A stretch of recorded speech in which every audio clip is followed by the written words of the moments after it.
नमस्कार. आता आपण अगदी सिंपल एक्झाम्पल सॉल्व करू जी तुम्हाला MCQ मध्ये वगैरे येतील. इतकी इझी आहे, पटकन तुम्ही आन्सर सांगू शकाल. एकदम स्टँडर्ड सिंपल फंक्शन्स आणि लिमिट्स तिथे दिलेली असतील.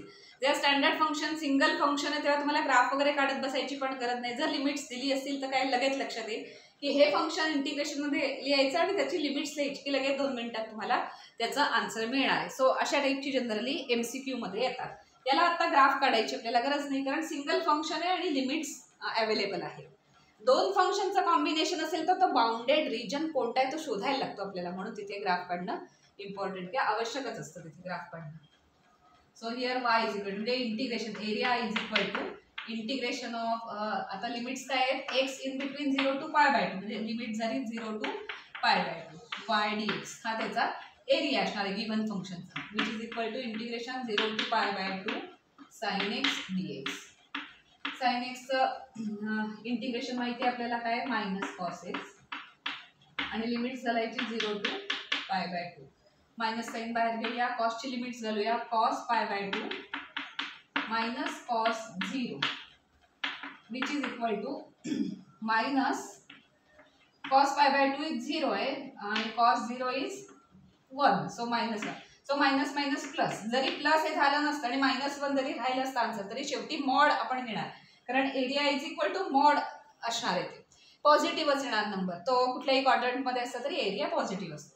आता इथे युनिट दिला असेल तर युनिटमध्ये लिहायचं सेंटीमीटर स्क्वेअर मीटर स्क्वेअर जे काय असेल तर, नसेल दिलं तर स्क्वेअर युनिट्स असं लिहायचं कारण आता आपण इथे एरिया काढतोय त्यामुळे त्याला युनिट पण द्यायला. सो 1 स्क्वेअर युनिट असा तो जो काही कर्व आहे साईनचा, जर डायग्राम काढायचीच म्हटली तर जो काही कर्व आहे साईनचा तो π/2 म्हणजे इथपर्यंत, म्हणजे ह्या भागाचं जे काढायचं इंटिग्रेशन किंवा एरिया काढायचा आहे स्टँडर्ड एरिया तो किती आहे तर 1 युनिट एवढा एरिया आहे π/2 पर्यंत. पण इथे डायग्राम काढायची गरज नाही कारण सिंपल फंक्शन विथ लिमिट्स असं दिलं होतं त्यामुळे डायरेक्ट आपण काढू शकतो.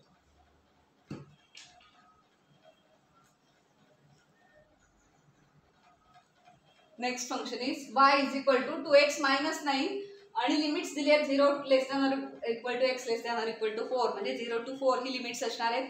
आणि अगदी सिंपल स्ट्रेट लाईन आहे. स्ट्रेट लाईन म्हटलं तसं -इन्फिनिटी जाते, पण म्हणून सगळ्याचा जर एरिया काढायचा आला तर with respect to x bounded जरी म्हटलं तरी तो बाउंडेड येणार नाही कारण इन्फिनिटी टू इन्फिनिटी आहे त्यामुळे इन्फायनाईट एरिया आहे स्ट्रेट लाईनचा कुठल्याही.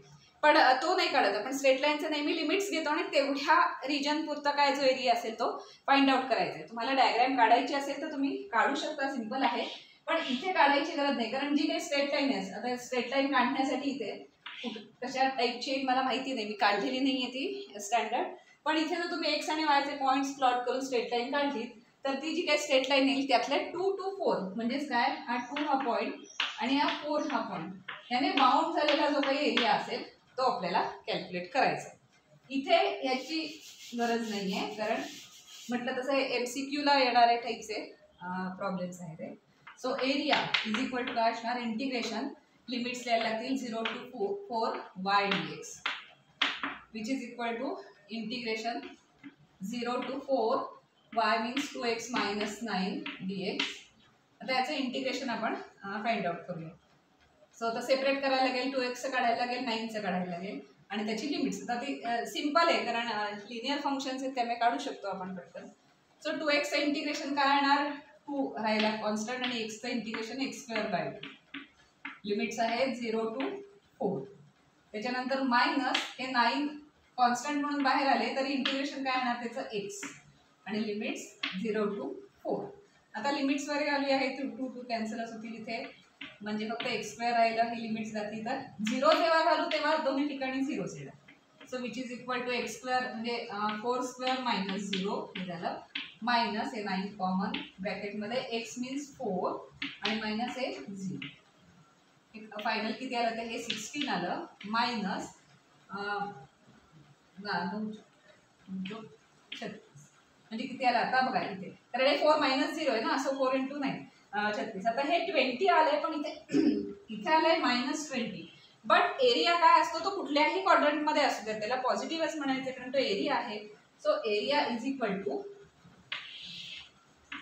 -20 जरी आलं तरी -20चा मॉड आपण घ्यायचा असतो, मॉड ऑफ -20. सो इथे आपल्याला -20 आलं, त्यामुळे मॉड करावं लागलं. Therefore area is equal to +20. +20 किती? स्क्वेअर युनिट, कारण युनिट दिलेलं नाही किंवा युनिट स्क्वेअर असं म्हटलं तरी चालेल. इथे दिलेलं नाहीये म्हणून आपण स्क्वेअर युनिट दिलं असेल तर ते त्या स्क्वेअर युनिटचा स्क्वेअर करून वगैरे लिहा. Next function y is equal to 1/x simple आहे. x is equal to e, 2x is equal to e square, ही लिमिट्स आहे. So area is equal to integration y dx limits x is equal to e square which is equal to integration 1/x dx e to e square which is equal to, आता याचा standard formula आहे. 1/x integration काय असतं? log x. So log x and limits e to e square which is equal to log e square घालूया आधी, which is equal to log e square minus log e. आता log आणि E याचं relation काय आहे ते माहिती आहे आपल्याला. लॉग आणि ई कॅन्सल होईल. हा 2 जो पॉवरचा पॉईंट आहे तेवढा फक्त येईल इथे, आणि इथे e⁻1 आहे ना, लॉग ई म्हणजे e⁻1 आहे. सो इथला 1 फक्त इथे राहील आणि इथला 2 फक्त राहील. लॉग आणि ई एकमेकांना कॅन्सल होतात.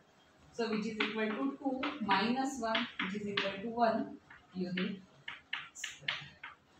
युनिट स्क्वेअर असं म्हणा, किंवा स्क्वेअर युनिट. आता जनरली असं सीएम वगैरे असेल तर आपण सीएम स्क्वेअर किंवा मीटर स्क्वेअर लिहितो. युनिट दिले नाही त्या शक्यतो स्क्वेअर युनिट असं लिहितो.